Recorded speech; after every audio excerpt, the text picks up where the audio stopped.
Assalamu alaikum wa rahmatullahi wa barakatuh, and a very, very good afternoon to everyone.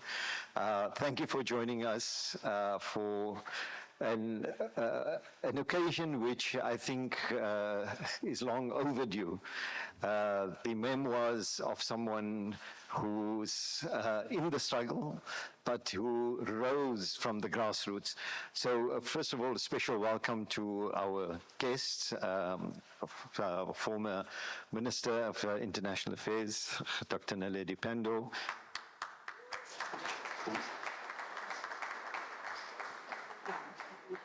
Ambassador Mohammed Dango, the leadership of the African National Congress in the Western Cape, and we'll have detailed introductions before they take to the stage and give their contributions. So welcome to our panelists as well. Thank you very much for making the time to join us. And a welcome to you as the audience, and we're hoping for a very informal discussion after the presentations have been made, but we do have a tight program and we're going to keep things as tight as possible. But I just want to make a special mention of two people. First of all, Auntie Abdia da Costa. I think just give her a warm hand. Welcome, Auntie Abdia. Auntie Abdia is 99 years old. So soon, inshallah, with the mercy of Allah, we would be celebrating a centenary. Jazakallah for making the time, the effort, and I'm sure our author is absolutely pleased to see that you have made the effort to join him. And I also want to acknowledge the presence of Auntie Gaya. Shukran for joining us. I know it's an occasion where you have been part of the story from the start, so shukran for joining us. Thank you very much. We will go straight into our program, but I want to also say that I welcome you here on behalf of Awqaf SA. But indeed, you know, I need to acknowledge the wonderful work that Awqaf SA is doing in capturing the legacies, and this is part of that legacies program. But more about that, I want to call on Mikhail Collier, who is the CEO of Awqaf SA. Mikhail. Assalamu alaikum, good afternoon. I think Professor Aslam Fatah, you're getting many distinctions today from, Minister, they discovered earlier that the Fatah family originates from Habashi, Abyssinia, original Eritrea, Ethiopia, those areas. So he learned part of his genealogy today, and maybe there's a Da Costa there somewhere, so who knows. Welcome to this very prolific, very inspiring life story of an activist, a trade unionist, a socialite. I was told yesterday that Uncle Salie was a champion snooker player back in the day. A man with a man that is highly spiritual, and a man that has borne he's worn his scars on his sleeve. The Awqaf South Africa Legacies, Leaders and Legacies project, it's aimed at writing our stories. I mentioned in Professor Aslam Fatah's book launch, some of you were here, and I'll repeat it for those who are not, who weren't present. When we engage with people from other countries, they say, South Africans talk a lot. And I said, yes, we have to, because for 350 years, our voices were silenced. And we have such a lot to get off our chest. And part of what we've done is, in the book launches, is to build time in so that the audience can engage and get off and share their stories as well. So the Leaders and Legacies project, we've produced close to about 40 books thus far on early Muslim leaders, early anti-apartheid activists, or people that have contributed to the struggle in academia. We've written books on Tuan Guru, Justice Ismail Mohammed, former Minister Enver Surte, and many others. And we hope that we can twist Minister Naledi Pandor's hand also to get her book written, as well as we confirmed yesterday, Mohammed. Yes. Naeem, Gina, we've also commissioned to look at writing the fantastic story of the Dango family, particularly focused around Kumama Dango. Minister, am I correct in saying that family played a significant role in the struggle, but also in shaping South African foreign policy? So there's so many stories that need to come out. And if you look at the man with one black glove, I don't know what happened to the other one, but it shows the power of and the influence that ordinary people can make to our societies. And we live in a world that is rapidly changing. Within 2 weeks, the Syrian regime was changed. Within 2 weeks of coming to office, Mr. Trump has made significant, ambitious geopolitical moves. And AI is just moving at a rapid pace that we can't hold on to or grasp. And that leaves us with the question, what does it do? What does it mean for the values, morals, and ethics of our society? So part of it is to capture the example and the history of what our previous leaders have done, how they've navigated political change, societal change, but also what is our responsibility. And I always like to mention this point because possibly it becomes a marker or flag for others to take it forward. Interestingly, in Islamic architecture, you have an 8-pointed star, 2 squares that overlap and it forms 8 points. And I came across an article that indicated that each of those points it just didn't happen by coincidence. Each of those points represent the foundational principles of what a state is required to be built on. The civilizational principles of mercy, honesty, loyalty, generosity, humility, secrecy or confidentiality, and ultimately justice. And I think that these are the principles that is lacking within our society today. We have Elon Musk that can send space ships out and return them back safely, but it is devoid of any form of ethics, morality, and goodness that society can benefit from. So through these stories, we hope to give inspiration to the next generation to carry these foundational principles forward. Thank you very much, and I hope that you will take this opportunity to engage, and hopefully many other stories come out. Salie Manie is the man of the moment today. Shukran. Assalamu alaikum. To you, Mikhail, and just picking up on what Mikhail has said, man with the one black glove, Salie Manie, as a story to tell, a story that will inspire, I think, particularly those who are in public service today. An example, a fine example of a person who has now, in fact, his journey has been an interesting one, and I want to acknowledge Imam Shafiq Jacobs, and because Imam Shafiq has been part of Salie Manie's journey in the latter part of his development, because Salie always believes that he's always developing. There's not, he's reached a peak or anything. So thank you so much to Mikhail and to Awqaf SA in particular for capturing those stories. I just want to briefly give you an overview of the program. So we have a number of panelists, contributors, who will add to or give you an insight, partly from the content, but we would like you to buy the book, and the book will be on sale.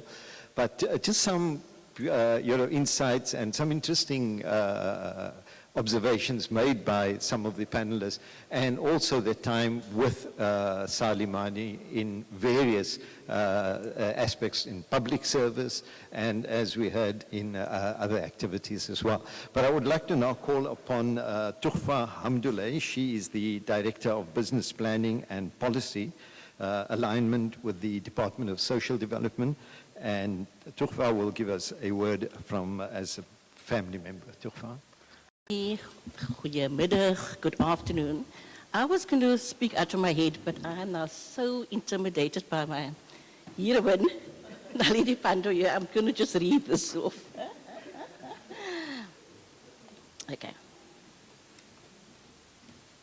Sorry. It's an honor to stand before you today for the launch of my cousin Salie Manie's highly anticipated book, Man with the One Black Glove. I feel immense pride as we reflect on his extraordinary impact, both as a family, as a community, and as a nation. Salie's life is a testament to resilience, dedication, and service. As a struggle stalwart, a hero, and pioneer of our democracy, he has made lasting contributions. His work in the fight for freedom mirrors the legacy of our forefather, Tuan Guru, who was a political exile and freedom fighter from Java and Indonesia. And as a sixth-generation descendant, Salie continues that legacy, fighting for injustice and humanity. He started his career as a radio and audio technician, and this is where he acquired the essential life skills of logical reasoning, systems thinking, and expert troubleshooting. And this technical foundation not only honed his analytical mind, but also instilled a methodical approach to problem solving. These skills proved remarkably transferable to subsequent positions of trade unionist and politician. His unique ability he's able to take very complex subjects and dissect it down in a manner in which one can understand, and is able to identify patterns, with his systems thinking approach, and develop nuanced and innovative, actionable solutions. As a trade unionist, Salie fought tirelessly for workers' rights, and his transition to a member of the first democratic parliament was a natural progression of his commitment to creating change. He has held many, many positions in his fascinating journey. I won't go into detail because I'm sure there will be lots of that, but just to maybe mention a few, he was president of the Cape Town Municipal Workers Union, chairperson of COSATU's Economic and Development Task Force, responsible at the time for the first draft of the Reconstruction and Development Program. He was a negotiator for CODESA, involved in negotiating 2 chapters of the Constitution for local government as well as public service. And as a member of Parliament, he chaired several committees. One was for local government, and then the other one was for public service, and he also participated in the Enterprises Portfolio Committee. He even hosted the first anti-corruption conference. And for 5 years, he served on the United Nations expert group on public service and administration, as well as its equivalent Commonwealth body. Spoiler alert for the book: policymakers and lobbyists and advocacy groups, you will find considerable value in the recommendations that he makes for reprioritization of state resources and budgets and structures, how to effectively manage SOEs, how to stimulate economic growth, but you can read the book. Salie's personal history is testament to his resilience, perseverance, and strength. Tragedy struck when he was only 11 years old, and his father, Ali, was involved in a tragic motorcycle accident that he was incapacitated for the remainder of his life, and he passed away 10 years later. And my beautiful Auntie Latifa had to raise her 6 children almost single-handedly. But she was a woman of immense strength. And I think that Salie actually mirrors a lot of that kind of qualities that she had. She taught all her own strength and determination and generosity and sharing. And she had a brilliant sense of humor. Anybody who's actually encountered the Manies have noticed that, I'm sure. She was a highly spiritual woman, but I remember her as being very personable, and engaging and approachable and accessible and humble, very much like Salie is. And I must say I'm very proud of my Manie cousins. Despite the humble beginnings, they've all reached unbelievable heights, and they actually inspire others to do the same, alhamdulillah. And the profound, what had a profound impact on Salie's life was the death of his mom on the Arafats, the plains of Arafat, and his father his stepfather a day or two before that on Mina. And this experience actually provided the catalyst for Salie being part of the establishment of SAHUK, which is the South African Hajj and Umrah Council. It's a regulatory body for people who's going for Hajj pilgrims. And he served as president, and I remain hopeful that his broad vision for SAHUK will still materialize. In addition to his political achievement that has been alluded to by the previous speaker, Salie is a talented entertainer. Who can forget his impressive rendition of Louis Armstrong's What a Wonderful World. I mean, we have to get him to sing it at some point of today. On a side note, the title of the book is Man with One Black Glove. It's got nothing to do with Michael Jackson, but I must say, the man can moonwalk. That's correct for niks. And, but what happened, I've got a video to prove it, but what happens at the family's New Year celebration happens, stays there, in the Rondebosch where it happened. In addition, Salie's entertainment skills are matched only by his leadership capabilities. As the patriarch of the Isaacsland, he has charmed us as the MC with his wit, his charm, and also his magic tricks. I don't know if you know this. He can pull it off because of his confidence, his very persuasive skills that he has, and his attentive focus. He's also, like you've previously heard, he's brilliant at snooker and also Scrabble and chess, but Fasih, his brother, is still the chess champion. On a personal note, Salie's been a rock for me at times when I went through difficulties, like when I had 2 operations. He and his beautiful wife, Kaya, who made food for us countless times, brought us food, and entertained me, supported me, with his storytelling abilities, with his jokes. Really, I'm indebted to you, Salie. And when I started to first dabble in art, he was the one that provided me with support and guidance, and even taught me how to frame art. Okay, Salie, I need some more lessons there. But, okay. So he was, and I don't even know this, but Salie is a brilliant artist. He's a mastermind and a wizard in acrylics and oils, but he gives away all these things for free. I think that to close family and friends. And what is also done for me, just before I continue, just to show you an example of his engineering and technical abilities. When I was busy with art, he noticed that I'm lacking some skills, I sort of had very rudimentary kind of tools, and he actually made me a paint palette, that I still use today, and an easel and a glass palette. And thank you so much, Salie. I still use it very much. So as I mentioned, Salie also crafts gemstone trees, seashell lamps, and intricate dot art. And his home is adorned with all these beautiful pieces. And there's also some woodwork that he has actually taken and restored to its former glory. So really, it's quite a sight to behold. But, I think I can continue with his many talents, but I think at this point I'm going to stop before you start thinking that Salie can walk on water. But just checking. From being the family entertainer, the magician, the funny guy, Salie's also a highly spiritual person. And I think it's his Islamic convictions that actually made him stand up for gross unfairness and injustice. And it's also what keeps him humble. He's written and disseminated 6 publications, all for free, I may add.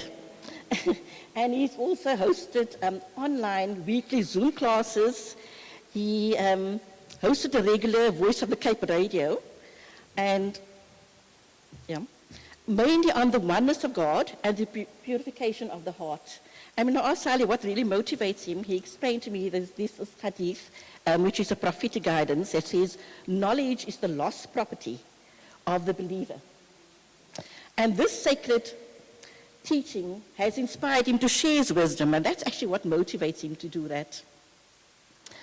In his illustrious career, Salie has actually hobnobbed, met, and worked with many giants like Nelson Mandela, Cyril Ramaphosa, Thabo Mbeki, and of course Naledi Pandor. He's even been invited to tea with the Queen, Queen Elizabeth. But not bad for somebody from humble beginnings, eh? But after 51 years of marriage to his beautiful wife, Kaya, Salie is truly glowing in this chapter of his life. And he's surrounded by the love and support of his children and grandchildren, and this is what really makes him happy, and also being able to look after his beautiful wife. So we are honored to celebrate this milestone with you, Kaz. Your story is a testament to your courage and your conviction. You're committed to justice and social change and transformation. I would recommend the book for anybody who actually wants to carve a way for the future. We have so much to learn from it, and plenty to benefit. Well done, Kaz.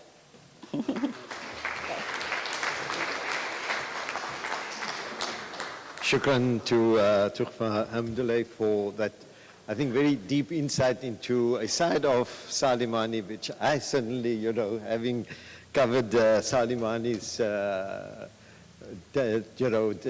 as an activist pre-democracy, and it's really a valuable insight into understanding the man. And as Tukhfa said, you'll read about it in the book as well. But one of the points that Tukhfa raised was about SAHUC, the South African Hajj and Umrah Council.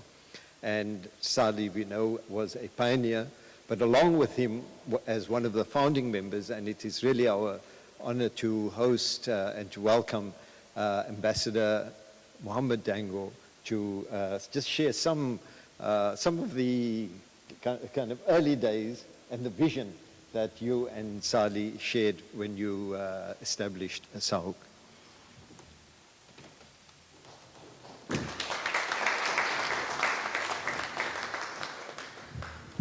Assalamu alaikum, good afternoon, Molweni, goeiemiddag, and all other 11 languages, and I don't understand sign language.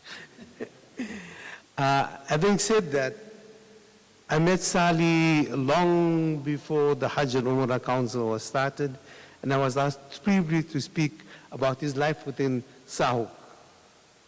But I met Salie, I was an activist in the civic movement, and Salie was the representative of the workers in that particular civic movement. And he had brought this kind of fire that I didn't understand existed in the Cape to the rest of the civic movement in South Africa. The fire of the workers, the fire of the downtrodden, the fire of those that did not have. The fire of those that were oppressed, he brought into those discussions pre-1994 when we were still struggling for freedom. And that is when I knew Salie first, before I knew him as Al-Hajj Salie Manie. The authorities in the Kingdom of Saudi Arabia had sent a message to the then Foreign Affairs, now DIRCO, saying that it is difficult to manage the South African programs, and there needed to be an organ established by South Africa, which is a civil society organ that will actually undertake the management and the facilitation of Hajj and Umrah in the kingdom. The late former Minister Abdulaziz Pahad called a meeting where all of us were present at.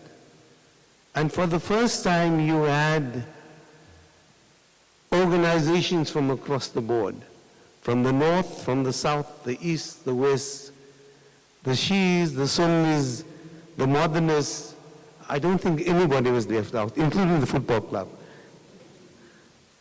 But Salie insisted that it be a representative body representing the Ummah and the Muslims of South Africa and not a particular version thereof.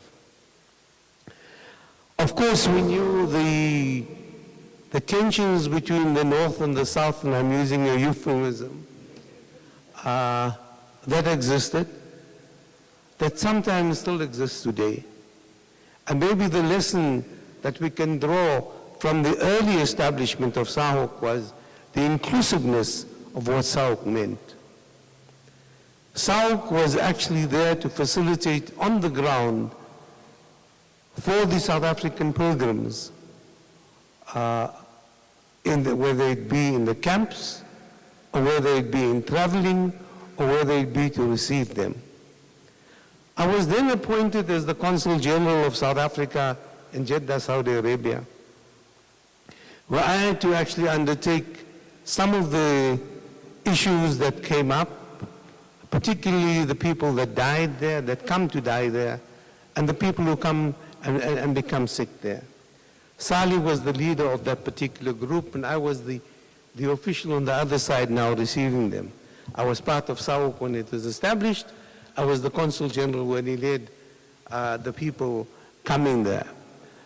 They met with the people in Medina and established a very good relationship led by Salie for the pilgrims. The same with the Muassasa in Mecca, ensuring that people could actually fulfill their Hajj. But I think the lessons we can learn from there today is that inclusiveness was important. At the moment, SAHOK still exists, but at times there are tensions about that inclusiveness. And that is what we need to rekindle, is that kind of inclusiveness to take it forward. But I think it also becomes more important, and that when we address these issues, we're also addressing the issue sometimes of race and class, of gender, and how we need to deal with that as a Muslim community. As a Muslim community, we need to manage that particular process, and we have to do away with the North-South divide. I sometimes get called by the present South people and say, please come and talk to us about what we need to do. And I go there and I recount what had happened initially when Aziz had called the meeting and when Salie chaired SAHOK, and how people had actually gone forward, colorblind. They were not sectarian, and that's important in our conditions today. And further, how do we actually look at the challenges for Hajj today? At the time when I was Consul General and Salie was the chairperson, we used to get more than 10,000 Hujjaj. But South Africans, being South Africans, they like to complain. And some of them called an organization Hajj Watch, ignored the Muassasa. And the Muassasa are persons who sometimes have South African and Saudi connections. They are families. And the families like the Qutbis, the Rifais, the Alawis were important, that ensured that South Africans got a quota that was larger than what we were allocated within the OIC. Because of the historical linkage between what they call the Ahli Kaif or the Ahli Kaf in South Africa and the people in Medina in particular and the people in Mecca. They ensured that a quota was there. But when people started to ignore the Muassasa, going directly to the minister with every doorknob that wasn't working, that's when they said, well, what do we need this for in the kingdom? The OIC quota says 1% of the Muslim population of South Africa, and that is what South Africa will now get. It is because people went to complain about small things to the minister and ignoring the Muassasa and those people who had always facilitated and taken things forward. So let us learn from our mistakes. Let us learn from our over-complaining and running to everything to a minister in the kingdom. And understand we're not in South Africa, we're in the kingdom of Saudi Arabia. There are different norms and different standards. Comply. And my appeal is, Salie, get involved back into the Hajj facilitation management that is there at the moment, so that we can bridge this north-south divide, which is emerging once again. And with that, I was asked to briefly speak about Salie's role in SAHU, the establishment thereof, and I was hijacked by Sheikh Murshid today, coming here, and then I was hijacked by Salie and the organizers to come and speak. So in classical Salie style, I was hijacked. Shukran, Assalamu alaikum.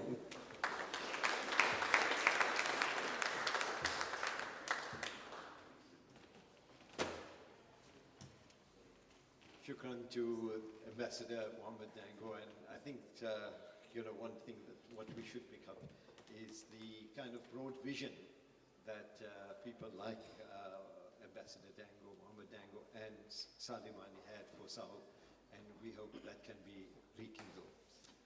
Our next contributor will be introduced, and I would like to now call upon the leader of the opposition in the Western Cape Legislature. He is also the parliamentary constituency head for Central Cape Town, that is where we are gathered, and he is also the ANC Western Cape spokesperson.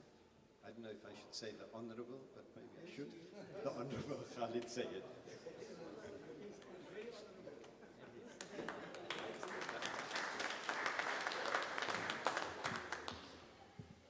Thank you very much. Assalamu alaikum wa rahmatullahi wa barakatuh. And good afternoon to everyone.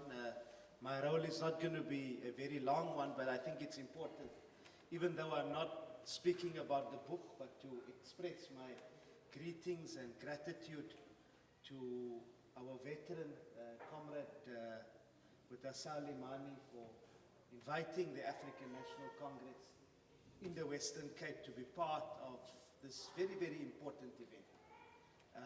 It ties in with one of the firm resolutions, which I think the chairperson will speak to, of the ANC in the province under the new leadership, which was elected just about 2 years ago, of reconnecting with our activists and heroes in the Western Cape, as part of not only political education for ourselves, but also to ensure that we regain lost ground as well, and find our moral and ethical direction yet again.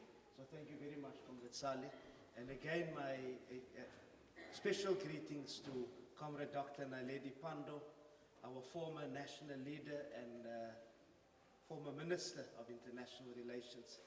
My role is quite simple, it's to introduce the provincial chairperson of the African National Congress in the Western Cape, Comrade Vuyisu JJ Chialasisu.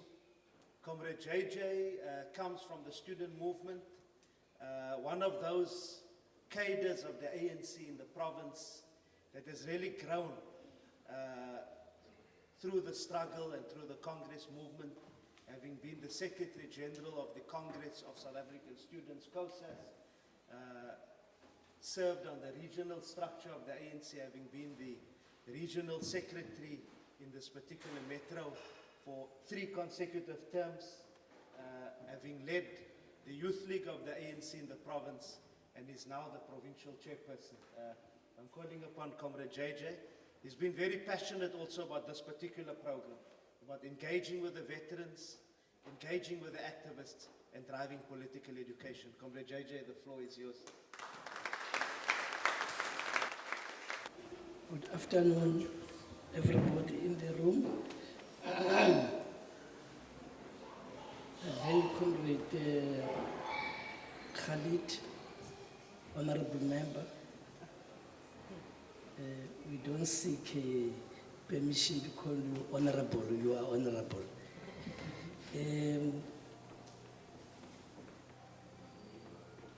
When Comrade Khalid sent me a message that Uncle Salie is looking for me to come and speak here, and he has given him my number, for a moment I did not know who was Salie Manie.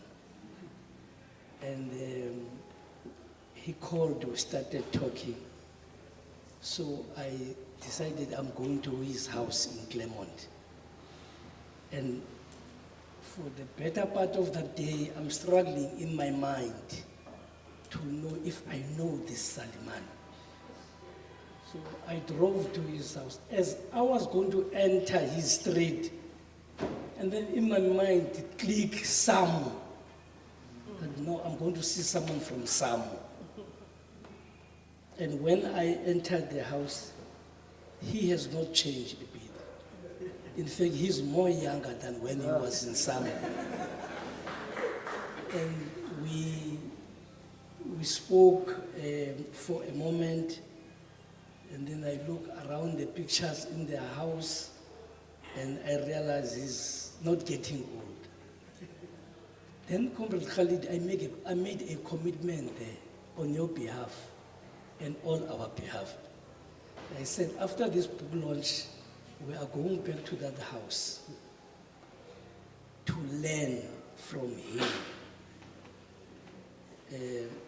So that besides the book, he must tell us the stories of struggle and how they survive to take us to where we are today. And as I'm sitting, so don't forget that, Khalid, you must get, even if it's 5 or 10 of us, I hope you'll be able to have enough coffee or tea to go and sit with him half a day there and learn. Because we are still young, and we are entrusted with the responsibility to lead the ANC, which is the property of the people of South Africa, not ours. And we don't want to risk messing up that responsibility.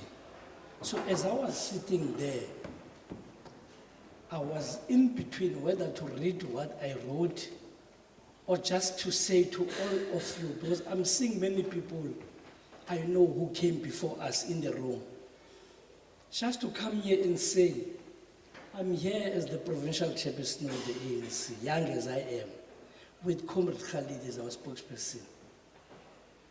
I invite all of you to hold our hands, nurture us to become better leaders for today and tomorrow, so that we don't mess around with the property of the people of this country.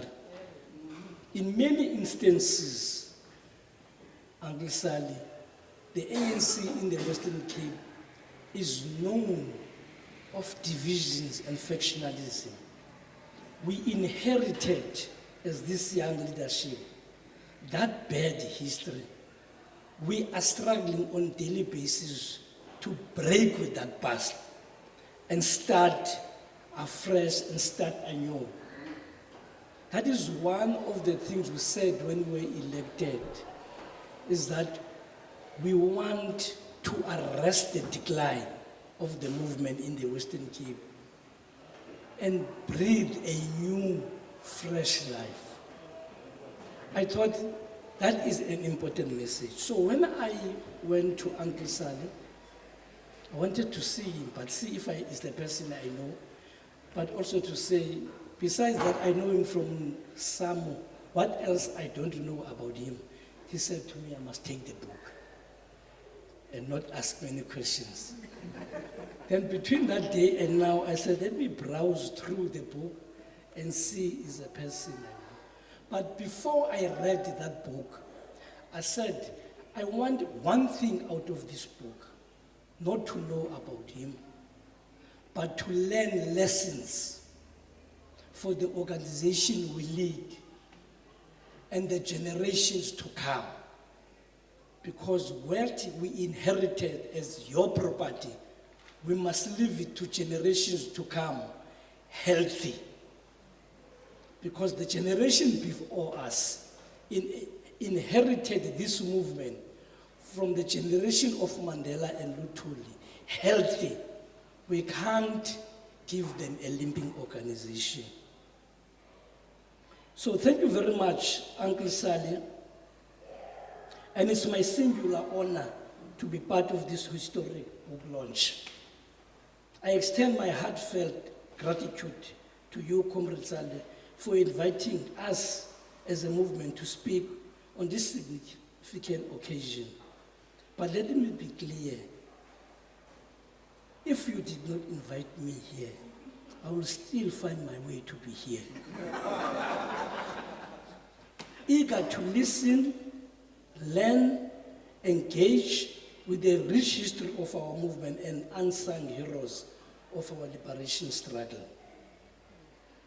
Standing in this room among so many comrades who have sacrificed immensely for our people's freedom fills me with great pride.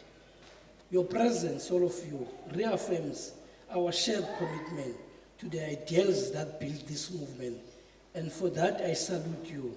Once again, Comrade Salie, I thank you for bringing us together under one roof. The purpose of this book is powerful, articulated in the foreword by the CEO.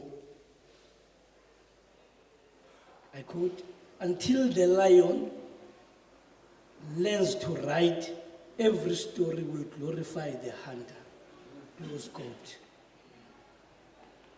Indeed, history has too often been told from the perspective of the colonizer, reducing our struggle to footnotes in someone else's narrative. This must change. More of Comrade Salie's generation must write about our country's history, the role of our movement in the liberation struggle, and their individual contributions so that future generations may fully grasp where we come from. This book gives us profound insight into Comrade Salie's journey from his upbringing here in District 6, disrupted by the racist apartheid regime, to his rise as a formidable union leader, businessman and parliamentarian. It is a story of resilience, discipline, and determination. His early years were shaped by hardship, strict discipline, and a relentless pursuit of excellence. We learn of a young boy who, despite being forced to relocate from District 6 to Caledon due to apartheid draconian laws, still excelled academically. So much that he skipped a grade in primary school and later ranked third in his class after initially failing grade 10 due to missteps. His entrepreneurial spirit was evident from early age. He rarely received pocket money, but his own, by doing chores for neighbors, paying it forward by covering train fares and movie tickets for friends. So he will fund friends for movies. The value system was not accidental. It was instilled by his parents and his grandmother, a direct descendant of the revered Indonesian freedom fighter and Islamic scholar, Tuan Guru. Such lineage is a testament to the deep historical and ideological foundation that shaped Comrade Salie's worldview. Those of us who lead the movement can only learn from the title of the book, Man with the One Black Glove. But I wish Comrade Salie had also told us more about why, as he joked in the book, he has one long ear. Beyond the humor, this is a story of learning from mistakes, of failing and rising stronger. And comrades, therein lies a lesson for us as the ANC in the Western Cape. In the last election, we were battered, not by an unbeatable opposition, but by our own mistakes, our internal contradictions, and the alien tendencies of factionalism, corruption, and disconnection from our people. Like Comrade Salie, after failing grade 10, we must go back and to the drawing board, acknowledge our missteps, and rebuild with the renewed vigor. If we correct our course, we can reclaim this province, or at the very least, significantly improve our electoral fortunes. But we must first answer a fundamental question: what divides us as the ANC in the Western Cape? Why has it been so difficult to unite and mount a serious challenge to the DA? During the liberation struggle, we were united because we had a common enemy, the racist apartheid regime.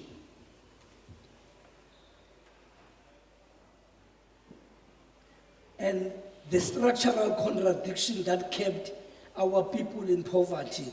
Comrade Salie recounts how in the 1970s he was called a Hottentot by a racist Afrikaner in Durbanville. 50 years later, the structure of our economy and the spatial divide remains largely unchanged. When we hosted, well, let me conclude. I'm reminded that I'm left with 1 minute. And it's not their program's director my fault that I'm left with 1 minute. It's Comrade Salie's fault. When I was in his house, I asked, how many minutes must I take there? He said, just go and speak. Now, I decided to come and speak. Nonetheless, comrade, I want on behalf of the ANC in the province, wants to congratulate you on your outstanding achievement in recording history. Your life story is a source of inspiration, a testament of resilience, and a lesson in discipline, hard work, and visionary leadership. I urge all of us to buy and read this book, not only to learn about your journey, but to reflect on the broader struggles of our people. Once more, I extend my gratitude for this invitation. I deeply appreciate the opportunity to speak on this important occasion. We will continue to reflect on the writings you have penned down. Thank you very much. Thank you very much to the Honorable Buyiso J.J. Tiali Suso, the chairperson of the ANC in the Western Cape. And yes, there's a lot to talk about, so I'll also be part of the coffee club, hopefully, and learn more about not only Salie Manie, but how do we rebuild our society.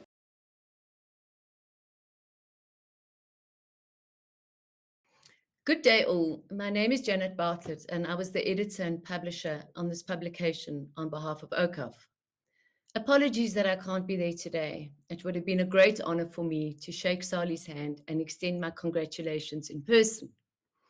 As an editor, one works on a range of manuscripts and not all of them are as appealing and informative as this one was.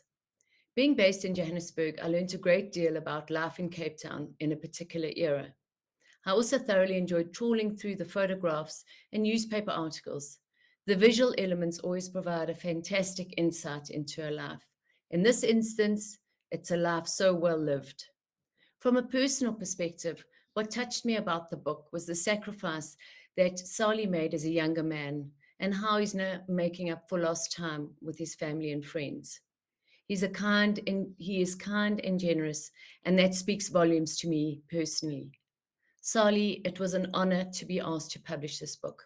You have made an immeasurable contribution to the people of South Africa, and we can never thank you enough. Thank you.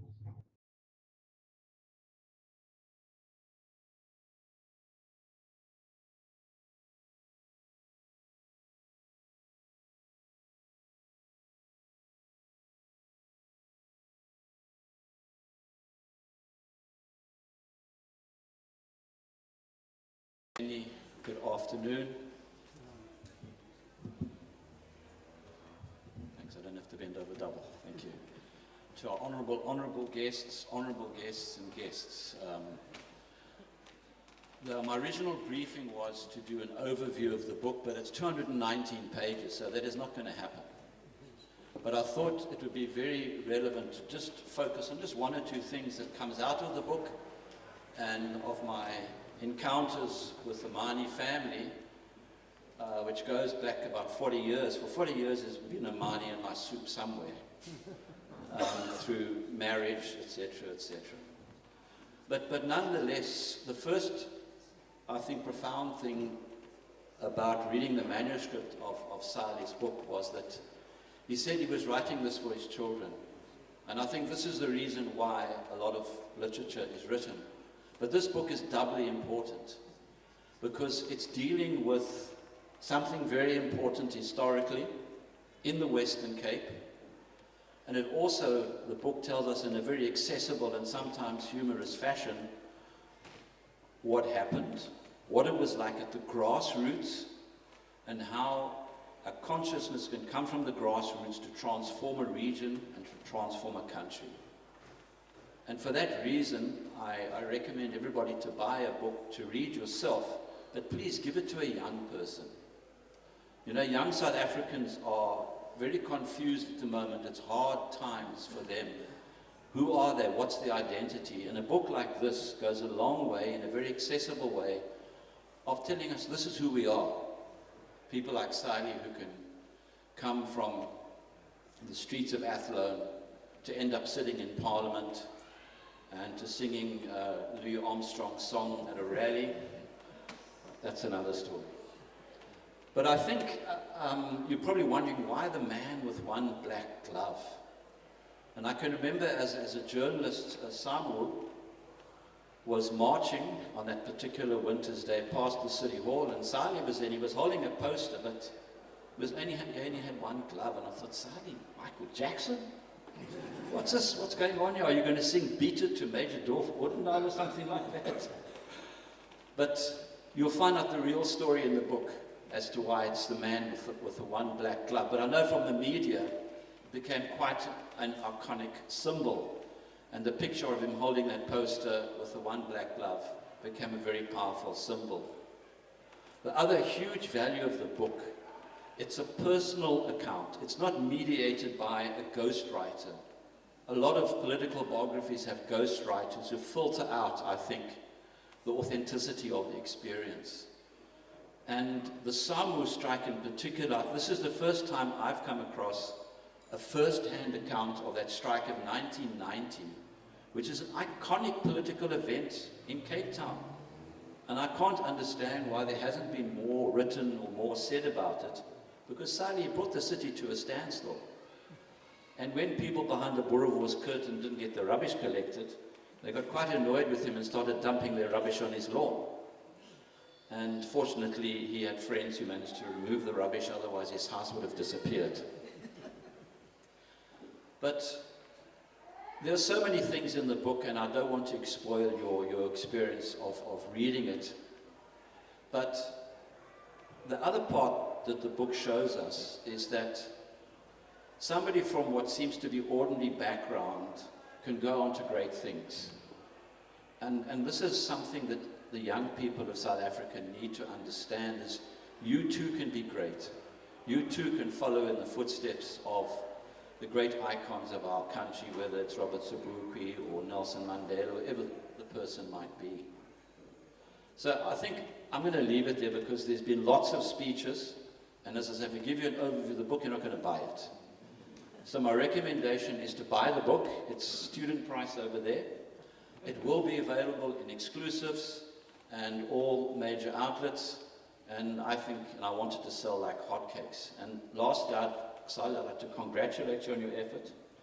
It's a meaningful one, and I think it's a valuable contribution to political biography in this country. May it go from strength to strength. Thank you. Thank you very much to you, Shafiq. And something that Shafiq didn't mention, he spoke about the iconic photograph. So this is part of that iconic photograph on the cover of the book. But the photographer is Shafiq Morton, actually.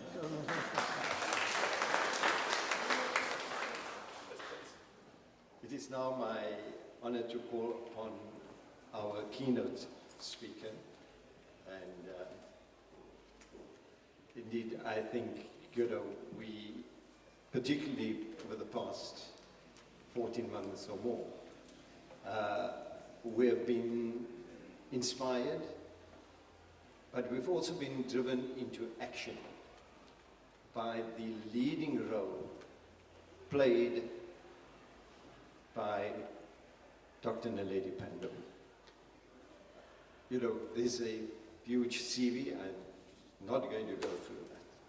But I think what is important for us to understand is that it was not just a political role played on the world stage. When those who identified with with the struggle of the people of Palestine, they drew inspiration from the courage of Naledi Pandor. But I think what is very important is that, and a number of meetings and rallies and interviews, the connectivity between our struggle and the struggle of the dispossessed in Palestine and all across the globe. And I think that, for me personally, was articulated by the position that Naledi Pandor took. And just a few weeks ago, I saw a front page editorial in the predecessor, the paper Muslim News, and we were, hearing about relocating the people of Gaza. And it was a front page editorial, so newspapers really, it's a serious issue. You're on the front page editorial. And it was the Deputy Minister of Community Development, I couldn't get a misnomer like that, during the apartheid era, a Dr. J. Morrison. I even forgot that he existed. And he proposed that Crossroads should be cleared because Crossroads is a place which gives rise to disruption. It gives, and of course he used issues like crime, etc. But it was so close to home, what we're hearing from across the ocean. Clearing people as if you decide what the future is. So, to the Honorable Dr. Naledi Pandor, we say thank you for the position you took, the stand that you took, and also kind of reinforcing our solidarity with the people of Palestine, because you brought it so close to home that our struggle is one, or the struggle of the Palestinians is one that we can closely identify with. I invite you, the Honorable Naledi Pandor.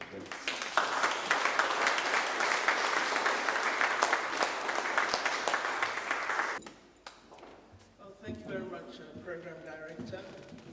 Assalamu alaikum, everyone. It's such a great privilege and honor to be here and to have the opportunity to speak to you this afternoon. I have to confess to you that I'm merely here for the book launch. There was no intention on my part to speak. But of course, it's always a great honor to speak at the appreciation of the work of a brother and a comrade. So I will say a few words. I wish to begin by congratulating Comrade Salie and his dear wife for this wonderful work, because I know without Antige's support, we wouldn't have the book that we're seeing today. So thanks to her, and congratulations to you, Comrade Salie. I also wish to really speak utilizing some of the comments that Brother Shafiq has just made. The reason I do that is, I'm invited to many, many different events and spaces, and I hear lots of things being said about a wide range of issues. Often, as a former politician, when I'm in a room, people think it's an opportunity to tell me their politics, you know, to sort of tell me how terrible we were or are, how the ANC has done everything that is wrong, and how they know what the solutions are.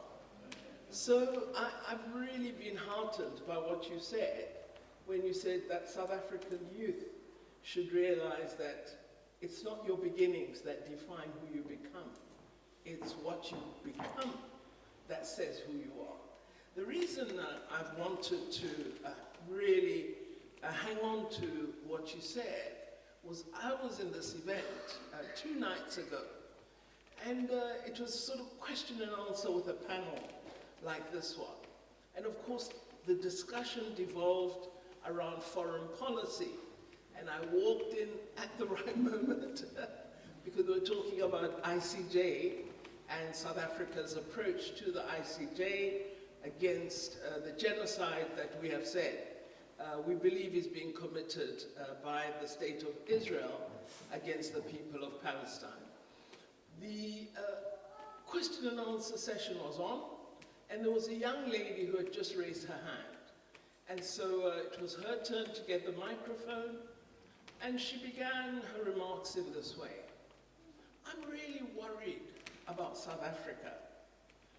I'm worried because our government doesn't appear to understand the concept self-interest, rather national interest, and is intent on pursuit of a set of activities that are definitely going to harm the national interest of South Africa.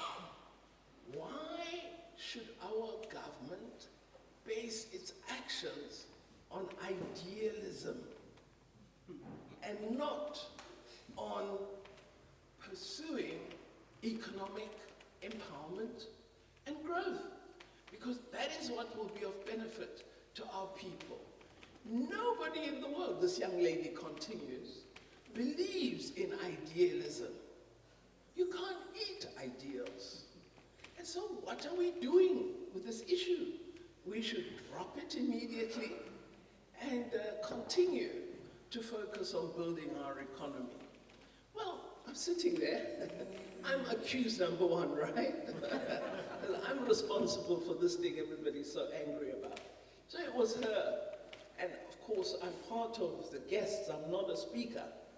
So I'm thinking, I wish I could respond to this child. But anyway, then there was a second young lady who said, I agree with my colleague over there about the national interest of South Africa.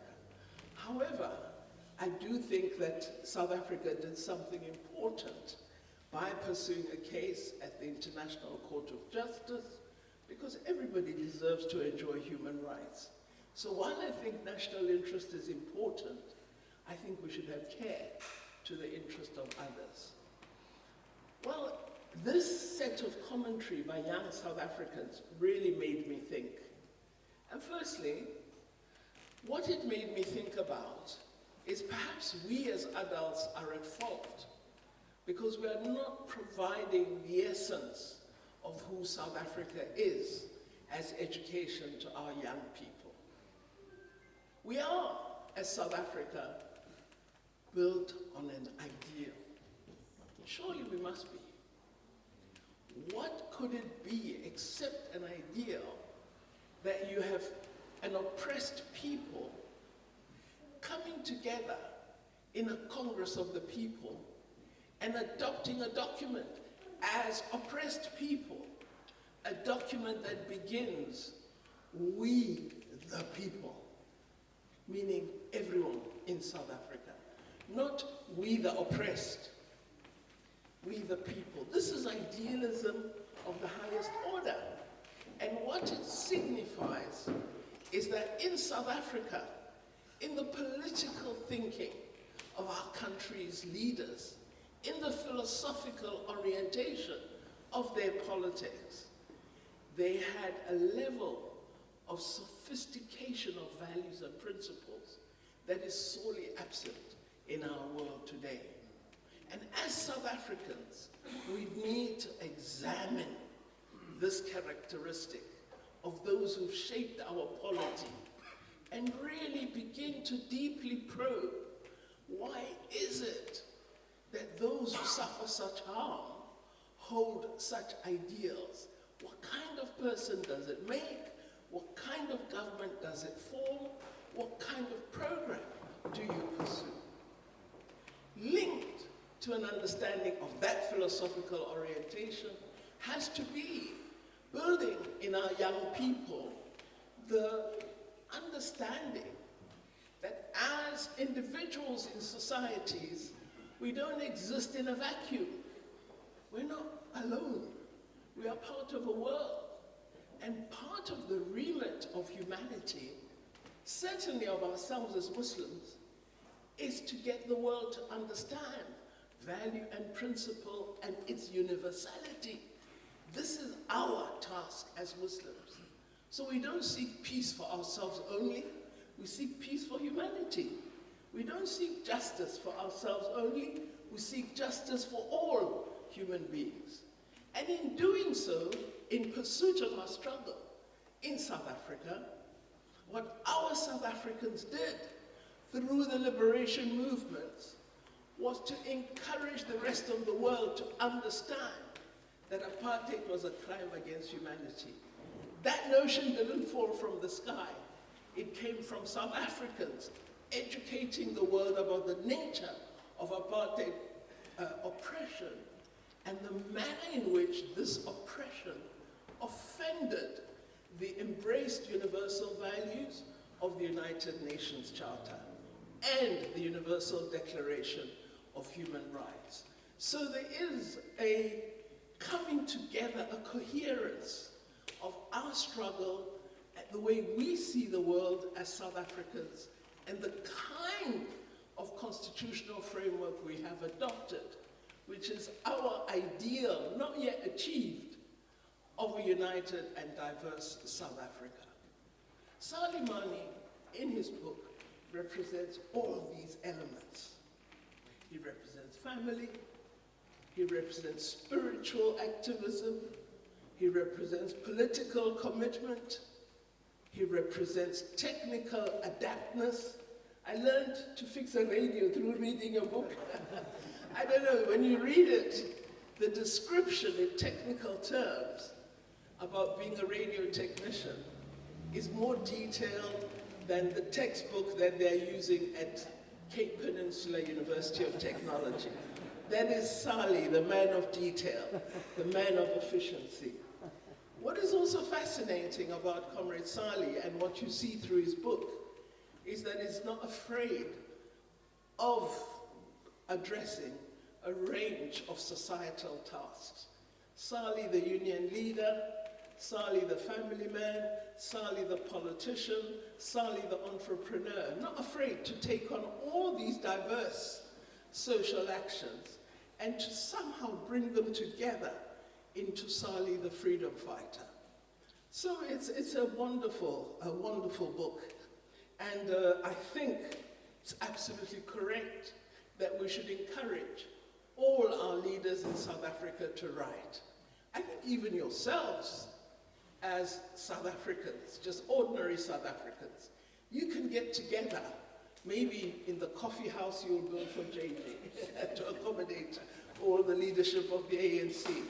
But if we could encourage that as neighbors, we come together, say 10 neighbors, and we each write one chapter about our experience of oppression and freedom, our aspirations for South Africa, our view on how we might do better, our notion of how we are contributing or would like to contribute. There's so many things that we can pay attention to, that we can write about. Having joined Parliament in 1994 as a member of the National Assembly, I had the privilege and pleasure of working with Comrade Salie, of observing his cheek in Parliament at the podium. He really gave the National Party members a very hard time. He was the one always asking that former minister about your grandfather's pension, your father's pension. every speech ended with, where's my father's pension? And I think whenever this gentleman saw Comrade Salie going to speak at the podium, he would start shaking. You could see sheepishly trying to sink behind his table in the National Assembly because he knew the question about the pension would come up. But what was amazing were the speeches were always well-crafted, intellectually competent, and great clarity on policy. But also you knew that while you would get this intellectual richness, you are also going to get a lovely joke. You'll have a lovely laugh. So he's a professor with a comedic element to him. Because there's this intellectual depth, but this really amusing ability to just make a wonderful joke. Also diversity of skill, because he would one moment be in public enterprises, focused on state-owned companies and what they were doing, and then in another moment, he would be dealing with public administration and trying to control his old comrades in Samu and Kosatu, and not succeeding in doing so, but giving them a bit of a telling off as he worked with them in the committee rooms. We know that the work on local government was really of the highest reputation. We do need perhaps to address the fact that it might be too complex for South Africans to execute, but it's one of the best chapters in the Constitution, and Comrade Salie was always, always committed. He became a favorite of Frini Jinwala, and that's really hard. Really, really hard. And the speaker liked him for commitment, for his contributions, and for seriously taking on all the tasks associated with the portfolio committees in which he served or led. Frini Jinwala was a very tough speaker, but if you became someone that she would draw on for advice, you would know that it means you've done an excellent job. And she would often call on Salie because of his contribution and the work that he did in Parliament. Now, Salie asked me to read the manuscript, which I faithfully did, and I wrote a little bit, but I enjoyed the book so much. Sometimes my secretary would find me reading it in the office, and I'd have all the work sitting in files, and I was busy with the book. So you're going to enjoy it as well. You're going to see District 6 live. You're going to see the religious commitment and the contribution, Imam, that you made to Comrade Salie. Alhamdulillah, we thank you for that. We also, Sharif and I, my husband Sharif, and myself, we happened to bump into each other during Hajj in Mecca, and we spent wonderful hours together, praying so hard, I remember. So those were wonderful moments, and Comrade Salie would often lead us in that worship, and we were very close at the moments that we spent in Mecca performing our duty. So it's a round circle that we started in 1994, and here we are today, 30 years later, and a book is published. So I'm challenged. I've got to ensure that I do write. Brother Shafiq, I was thinking of a ghostwriter, but you put me off. So I'm going to sit down and do it myself. Alhamdulillah, I hope that I will have the strength to do so. But thank you very much for allowing me the opportunity to briefly speak today. And thank you to the family of Comrade Salie for all that you mean to him. I think you are his strength. I know his wife is his rock. I know he loves his children immensely. I can't imagine how spoiled his grandchildren must be, because he loves his children hugely. So well done, Comrade Salie. Congratulations. And I look forward to reading the book again. Thank you very much.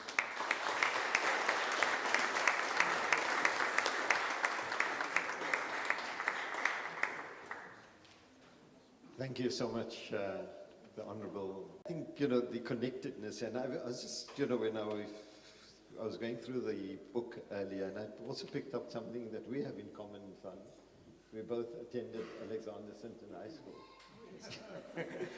You were a couple of years my senior, and but yeah, you know, so it is that, you know, you speak about the circle, you know, the round circle. So this brings us together again. Thank you so much once again to the Honourable Naledi Pandor. And now the moment we've been waiting for, Salie Manie. Now, in the old days, I would have told one of the comrades, start with a struggle song first. Because I know by now, people have had to battle to concentrate on all the speeches. We have a certain level at which we cut off. And I have, as was alluded to, a naughty side to me. And I'm almost tempted to sing something now for you. I'll tell you the story about it, and I'm going to sing now. Okay, I'm going to sing. It's what, yeah, what a wonderful world. Who referred to it? My lovely cousin Tufa. Let me just tell you a story before I do it. As chairperson of the Portfolio Committee on Labour, I took my delegation of parliamentarians to meet our counterparts in China on a parliamentary visit. So these affairs are extremely formal and very lavish. You know, they have that lazy Susans, but big ones where they serve you with about 10 or 15 course meals, and they have a whole string of people standing at the back ready to serve you at the nod of a head. You don't even see the minister nodding their head, but you see people running around. So you can imagine that kind of atmosphere. So people were drinking. In fact, I'm not going to speak to you about the bookman. I'm just going to speak about the lighter moments in my life. Do you mind? Yes. So Peter Hendricks, you might remember the name. Anyway, he was one of the members of this delegation. At these functions, after one or two courses of the meal, then somebody gets up and proposes a toast. So they pick up this small little glass with very strong spirits, and let me make it clear. I don't drink. I was a communist, but I was always a Muslim. I was always a Muslim. I stuck to my beliefs and I made no apologies for it. Then and even now. So Peter Hendricks was sitting next to me, and you propose a toast, you say, this is the toast for this. Then you pick up your glass and you say, I toast, I want to raise a toast, and you mention what it's for. And now everyone raises their glass, and you have to gulp down in one gulp. They say, "Kampai," and you have to gulp down. Now, I don't drink. So the ambassador said to me, Honorable Chairperson, you can also propose a toast, but nominate somebody else. Ek dink, nou gaan julle sien wat maak ek. So I nominated, I proposed a toast, and I nominate Peter Hendricks. I did that about 5 or 6 times. I remember Peter Hendricks. It reached the point where the last time I proposed the toast, Peter Hendricks, before he lifted the glass, he said, "Comrade Chair, please no more, I can't take it." So now the spirits were flowing very freely and people became more relaxed. The atmosphere wasn't so tense. And I thought, no man, I still feel a bit naughty here, man. So towards the end of the function, I got up and I said to Honorable Minister, do you mind if I sing something? He looked at me very surprised. He's never had a request like this from anyone in the world yet. So he looked at me. This is most unusual. It's supposed to be diplomatic protocol and so on. He said, yes, please. So I got up. I'm going to sing it now.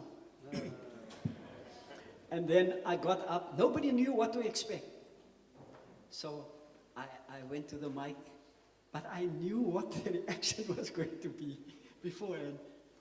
Because I'm going to sing in Louis Armstrong's voice now, right? And I knew they were going to be shocked. So I started. The ambassador, the South African ambassador, and his wife was also sitting there. When I said, I see, I just saw her eyes going big. And she looked, and then she burst out laughing. And everyone else got shocked. And I expected this, because they didn't know. Because the change of voice alone was such a shock. So I started laughing. So I said, don't worry, I can sing. And this ambassador's wife, the South African ambassador's wife, a white woman, she just, she couldn't stop laughing, and the husband was knocking at her. Please still, young, please still, please still.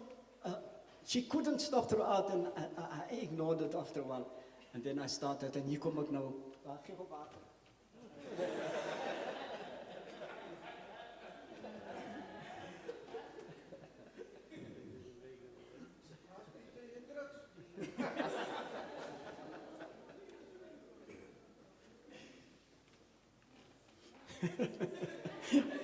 I didn't think I would do this yet. So while I see skies so blue, red roses too. I see them bloom for me and you. And I think to myself, what a wonderful world.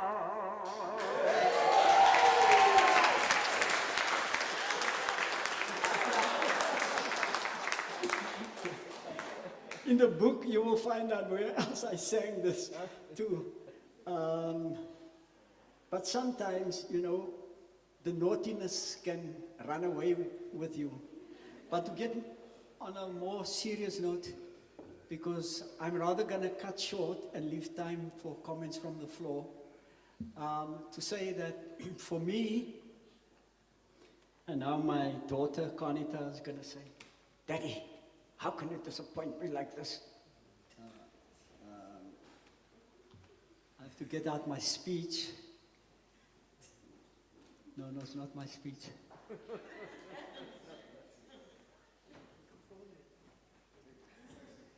I'm not going to smoke. That's not part of my... But this is how I prepared. Do you remember, Conita? I used to prepare the speeches between one event and another event. Sometimes I had 4 or 5 events that I had to speak at. And I would ask Conita, please go with me. She said, why, Danny? No, I just want you to note down some key points for my next meeting. I didn't have time to prepare, and I would prepare my speeches like this. Some of my speeches, even in Parliament, I got so used to speaking from the heart and straight off the cuff without reading, that I would, without them seeing, take out my cigarette box and put it there and make my notes like that. Just as a reminder, more to Conita than to anyone else about the cigarette box. Laat ek het weer wegsit.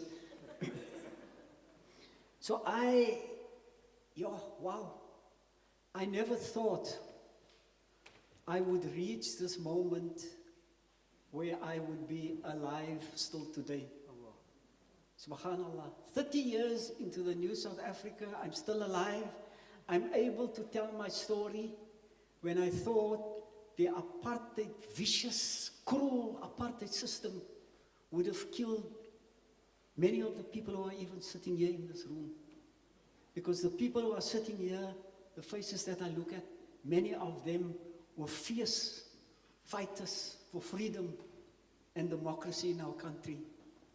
And before I even go further with what I'm going to say, I want to acknowledge the role that the people in this room have played either directly or indirectly.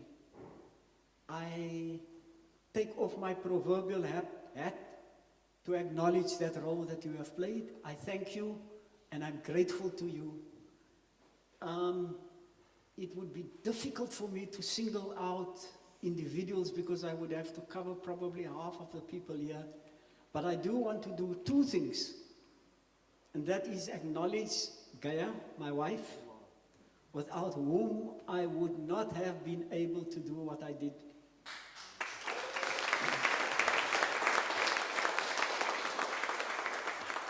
And I think the Almighty has granted me the opportunity now, when she is not well, to care for her and to make up for the time that she's been almost like a single mother, running all over the country and taking the abuse of neighbors and people out there who saw me as, from their perspective, as an enemy and somebody who had to be attacked. And if they couldn't get to me, they often did it to my family through phone calls, all hours of the night, threatening us to bomb up the house. So yes, Gaia, shukran. Baie lief vir jou.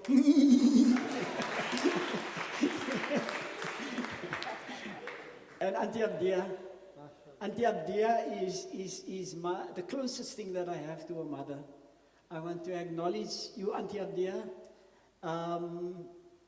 not only because you are my aunt, but because of the role that you have played in my life. And I want to thank the Almighty for having you in my life. Of course, the other, how can I not acknowledge not only my sister and comrade Naledi,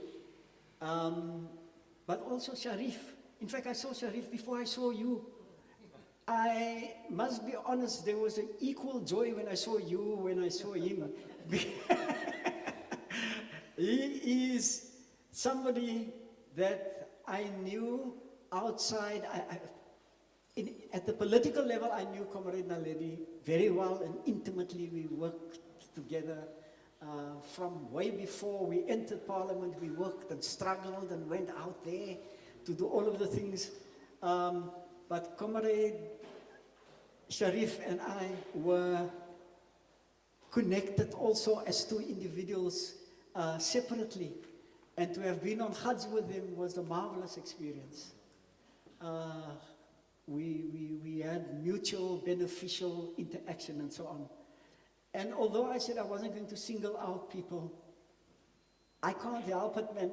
My oog val op iemand wat ek try, wat has nog mense? Okay, I'm going to just acknowledge two people.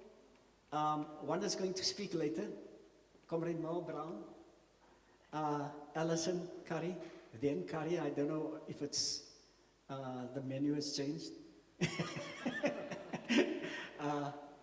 Trevor Servantine as Yentasi.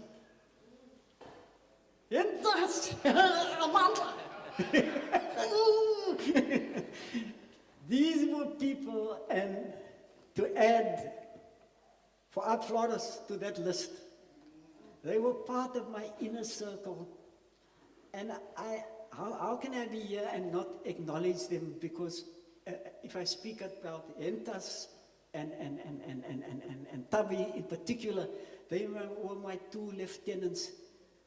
When the South, let me first make the point about Fuad. Fuad was the head of my security detail, because when the police threatened to kill me and my family, and Kosatu saw it as a real threat, they allocated permanent security to me. And so Fuad was the head of my security detail and really did a fantastic job. That will almost take a book on its own. He later became one of the VIP detail that looked after Nelson Mandela and other presidents and so on. Where was I before I went off the dungers now? Hey? Tabi and Yentas, yeah, okay, Tabi and Yentas, they were my two lieutenants. And to get back to to the conditions at the time, especially for the younger people who were not aware of what it was like. Those were terrible, terrible days. Nobody was sure whether they would come home the next day. They could either be detained, or they could be injured, or they could be killed even. And you left home, but with the determination that you are still going to continue. Without that kind of spirit and attitude, South Africa would not have been where we are today. And it's often not given enough attention and written about the kind of resilience and bravery and courage that it took to actually continue in the face of what was, you see, an inkling of it when we look at our brothers and sisters in Palestine. There's so much similarity. These people, I've heard some terrible stories about people not just shooting them, but taking spades and killing them with spades and things, and you don't want to hear. That is part of our history. More must be written about it, and to recognize the people who have played a role during those terrible, terrible days. It's just something that I think I needed to mention. It was not romantic as it is now. You serve in parliament and you are called honorable, or what's your other word? Majesty, you know, your lordship, or whatever. It's not things like that in those days. It was really, really tough. You had to actually make up your mind that if they kill me, I've got no choice. I have to continue doing what I am doing. And actually, on a slightly lighter note, that's actually why I smoked so much. I covered it in the book. Because I thought the cigarettes are not going to kill me. So smoking 30 or 40 a day, boer gaat my doodmaak lang voor die. No, you literally felt they're going to kill you because you were lucky today. Tomorrow you're not going to be lucky. You're going to end up either in a hospital, in jail, or in the graveyard. The other thing that I think is missing in our discussion about the history of how we actually got here is the role of civil society. It's mentioned, yes, it's mentioned, but the importance of that kind of cooperation and assistance of that sector of South African society and how it contributed towards bringing us here is not either understood or recognized, and partly why, and I'm out of the formal structures of the ANC, but I'm still an ANC member. But I will say this, that is where we can make a big difference. If we reconnect with civil society, let me just tell you why I say that that is the answer. If you call an ANC meeting in any area, or let's say even any other political party call a meeting, a political party meeting, you will maybe get 50, 60 people, and you find out the 50, 60 people are all ANC people anyway. So who are you speaking to when you call a general meeting? The people who have access to the masses are the civil society community organizations. You call a sports meeting, soccer, say you use soccer, you won't have enough space in the hall for all the people. Those are the people you want to speak to. They don't know about the ANC. They believe the stories, they are all communists, they are all African, and they hate coloreds, and you hear that, but you can correct and change and transform that thinking. So unless you are going to move towards making that very dynamic link with civil society organizations at all levels, you're not going to win this. You'll chip away at the edges, but you're not going to make a significant difference. The other point that I thought I wanted to raise, it's actually at the personal level that I think all of us need to work on how we view things and how we participate in discussions, especially when people come together at functions. We are so morbid. We discuss all the negative things. We thrive on criticizing and moaning and complaining, and then the other one adds, and on top of that, say the other one adding more to the pessimism, and it breeds a culture in our country that prevents us from finding solutions, because we spend all our time complaining and moaning. If we were to take a fraction of that time and use it just to say, we may not even find the solution, but let's just brainstorm and see if we can find a solution to that one aspect. Just one aspect. Even if you are unsuccessful, you already got two advantages to that.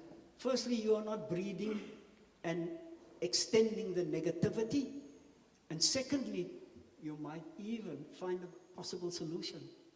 And the more people come together and wanting to find solutions, the better our country will be.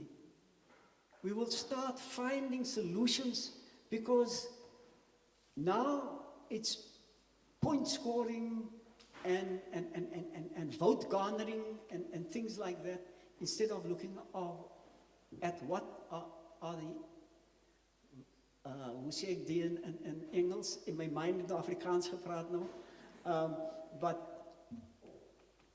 how do we transform our role that we are playing to create a better life for everyone in our country, for all people, regardless of who they are?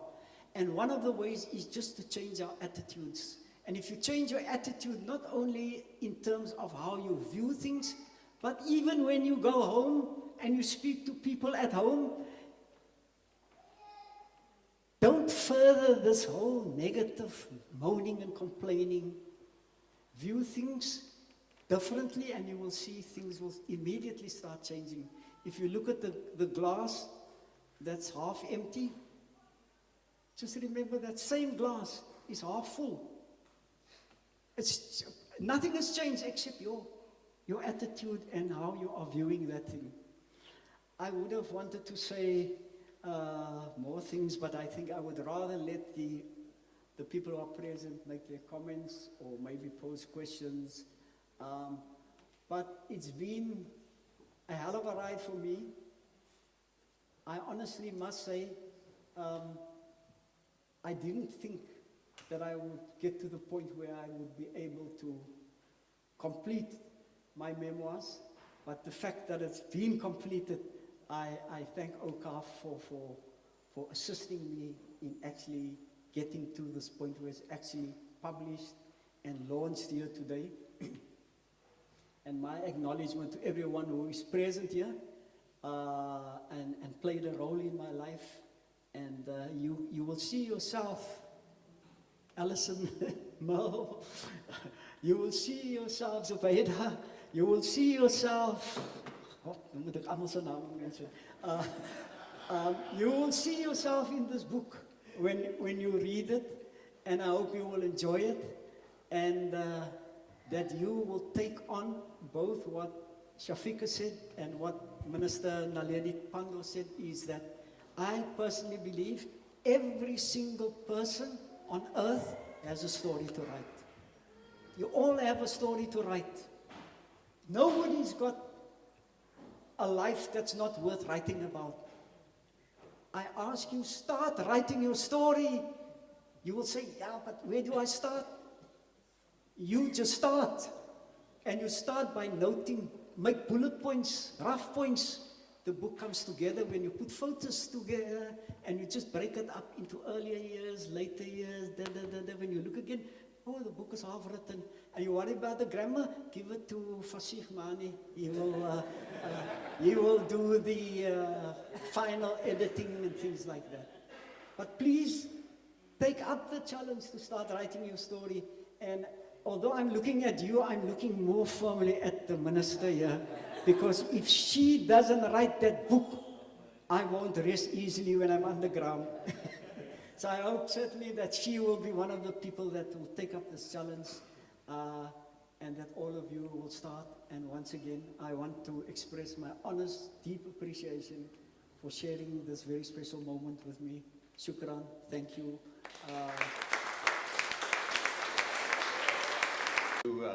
Salie,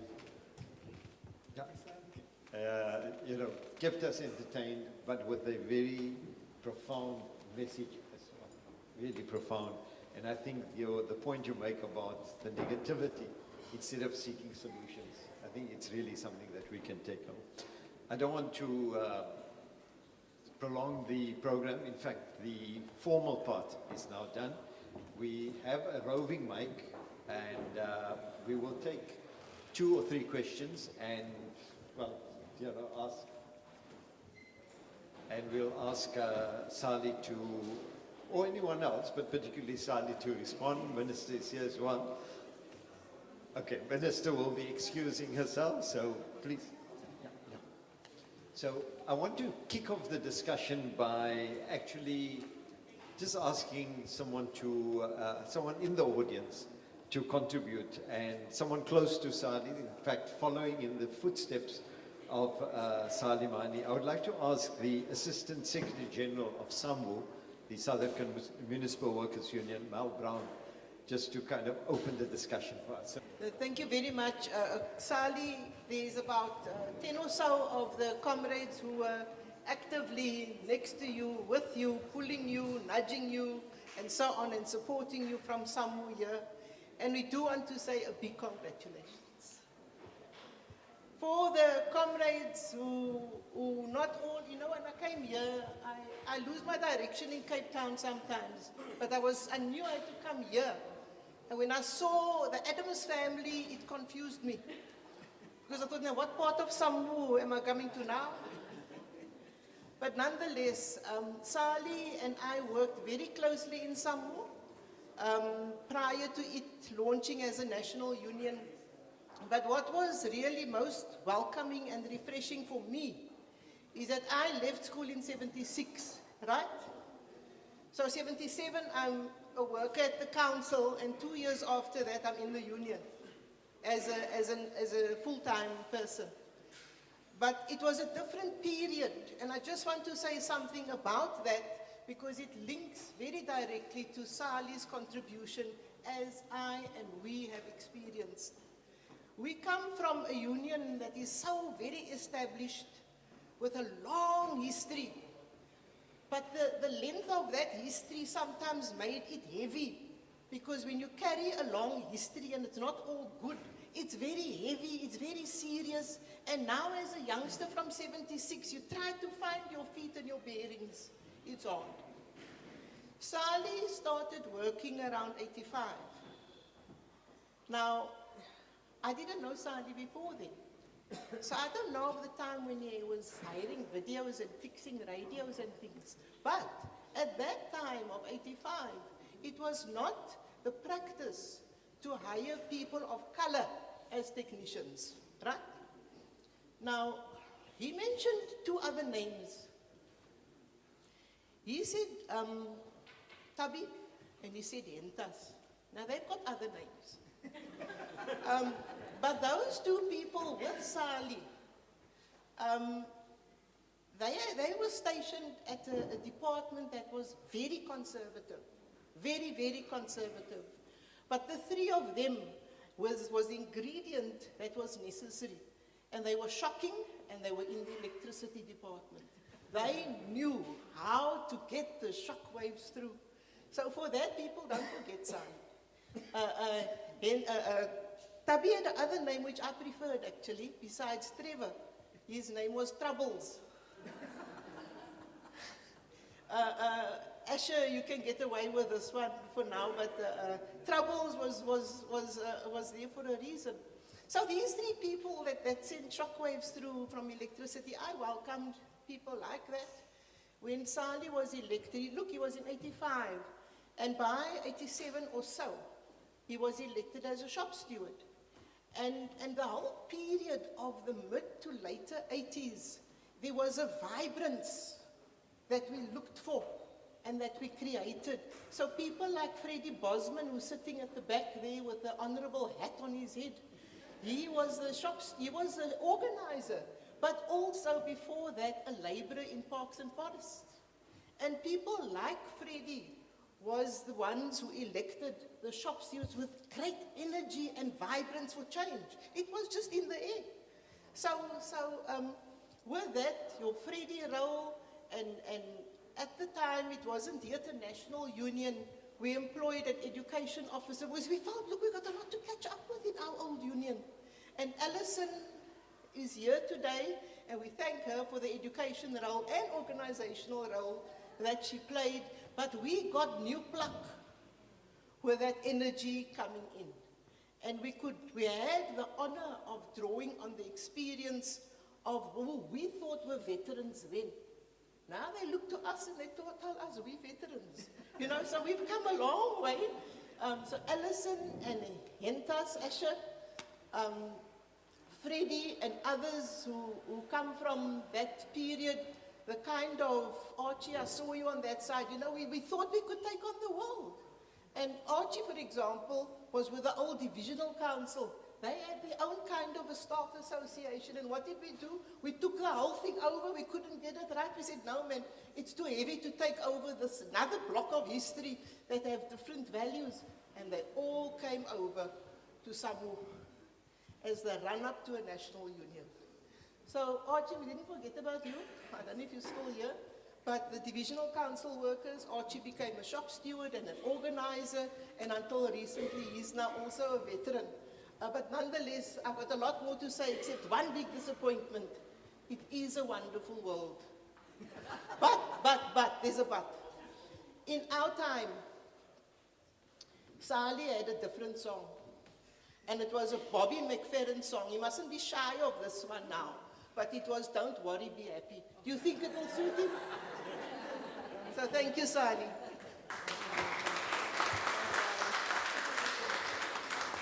Thank you for that wonderful contribution, Mal Grant. Okay. So, I just want to comment. Assalamu alaikum, good afternoon, everyone. When I look at Uncle Salie, I see a very vibrant, I still see a young man as I'm looking at him. Now, I just want to perhaps just bring a bit of clarity to that. I am Muttaqin Raqib, and I am the link. I'm the spokesperson for the broader Tuan Guru family, and I'm the link between the two families, Indonesia and South Africa. Now, when I look at Uncle Salie, I see that the blood is still flowing very strongly through his veins. There is no gathering that we had on that side with the family, but it would end with sing and dance. And for a moment I was sitting here and I was thinking to myself, when Uncle Salie was talking about the song that he was going to sing now, I was thinking that he's going to give us the rendition of, I Did It My Way. I thought there for a moment, but then again, because of that spirit and because of that energy, it can't be the last.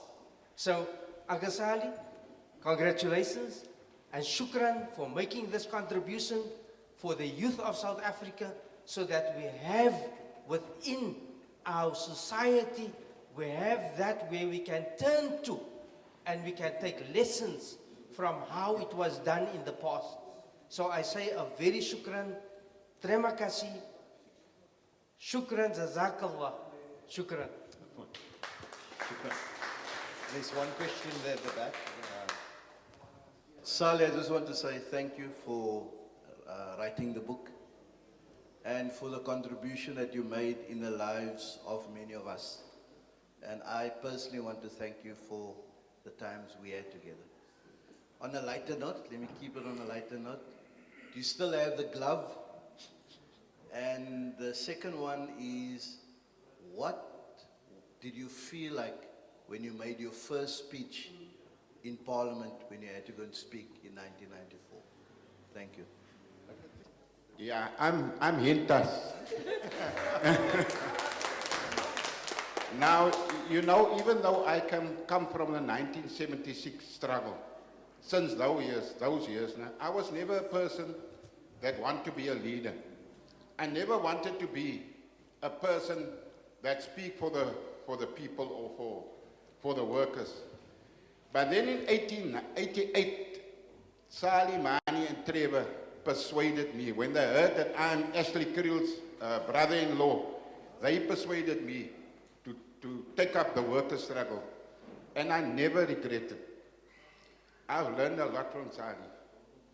And I'm very proud of what Salie did for all of us as workers of this racist, still today, a racist municipality.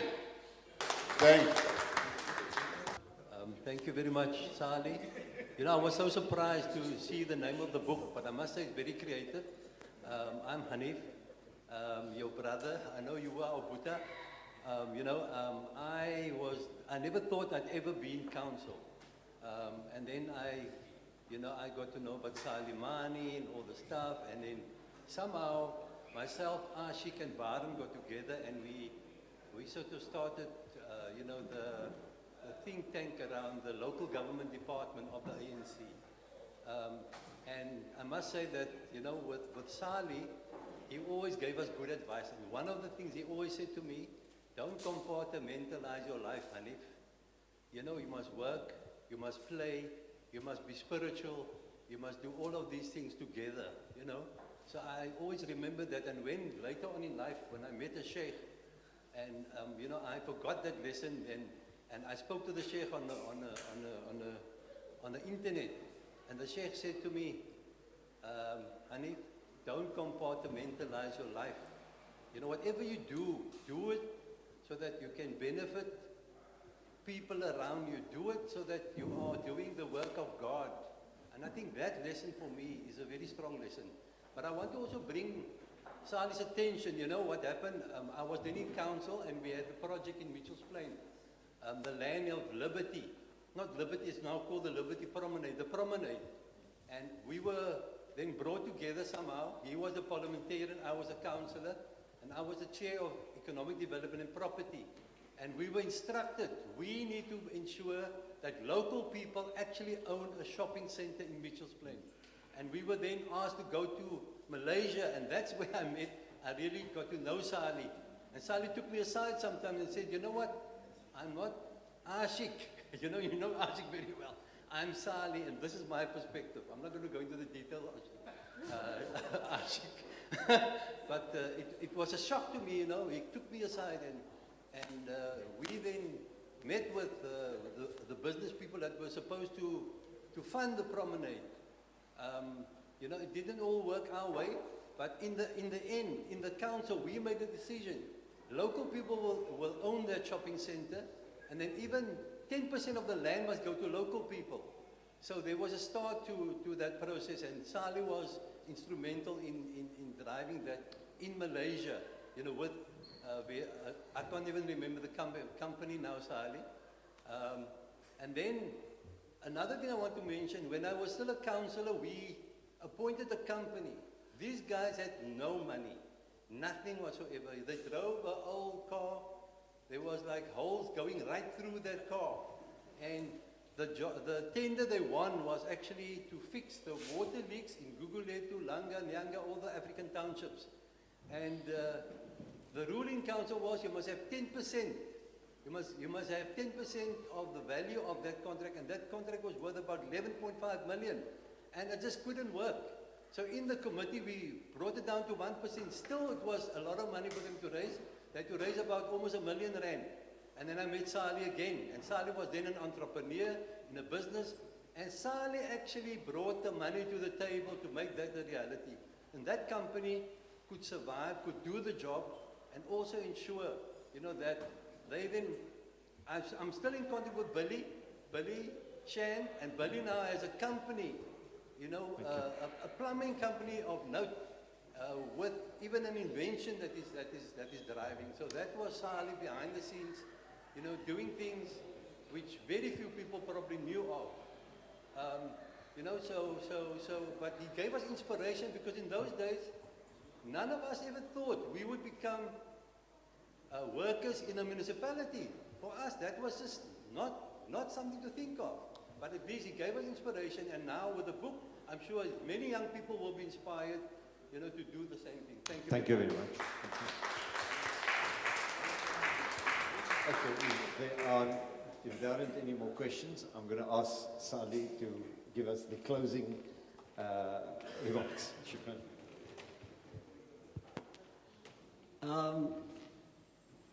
The question was, Rod, my first speech, but what about my first speech? How did I feel? You see, even before I went to Parliament, one of the things that I want to leave with you, because when you see this thing that's called a microphone, they get cold shivers. Why am I not shy of the mic? Firstly, because I like singing. Secondly, I don't mind being wrong. So I don't mind saying what's on my mind, and I try and speak from here.